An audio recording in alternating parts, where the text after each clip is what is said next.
ವಿಜಯನಗರ ಜಿಲ್ಲೆ ಕೊಟ್ಟೂರು ಪಟ್ಟಣದ ಆರಾಧ್ಯ ದೈವ ಶ್ರೀ ಗುರು ಕೊಟ್ಟೂರೇಶ್ವರ ಸ್ವಾಮಿಯು ಬೇಡಿದ ಭಕ್ತರಿಗೆ ಬೇಡಿಕೆಗಳ ವರವನ್ನ ನೀಡಿ ಪವಾಡ ಪುರುಷನೆಂದು ಕರ್ನಾಟಕದಲ್ಲಿ ಪ್ರಖ್ಯಾತಿ ಪಡೆದ ಶ್ರೀ ಗುರು ಕೊಟ್ಟೂರೇಶ್ವರ ಸ್ವಾಮಿಯ ಮಹಾರಥೋತ್ಸವವು ಅದ್ಧೂರಿಯಾಗಿ ಗುರುವಾರ ಜರುಗಿತು.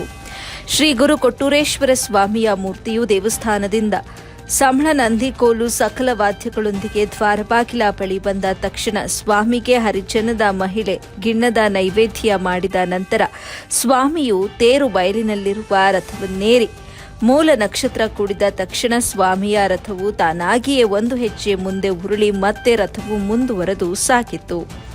ಈ ಸ್ವಾಮಿಯ ರಥೋತ್ಸವಕ್ಕೆ 100 ಕಿಲೋಮೀಟರ್ ದೂರ ಅನೇಕ ಜಿಲ್ಲೆಗಳಿಂದ ಭಕ್ತರು ಪಾದಯಾತ್ರೆ ಮೂಲಕ ರಥೋತ್ಸವಕ್ಕೆ ಜನಸಾಗರ ಹರಿದು ಬಂದು ಭಕ್ತರು ರಥೋತ್ಸವದಲ್ಲಿ ಪಾಲ್ಗೊಂಡು ಪುನೀತರಾದರು. ರಥೋತ್ಸವದಲ್ಲಿ ಪೊಲೀಸ್ ಇಲಾಖೆ ಸಿಬ್ಬಂದಿಗಳು ಅಚ್ಚುಕಟ್ಟಾಗಿ ಕಾರ್ಯನಿರ್ವಹಿಸಿದರು. ವರದಿ Prabhu K, AB news Kannada, bureau ಮುಖ್ಯಸ್ಥರು, ವಿಜಯನಗರ ಜಿಲ್ಲೆ.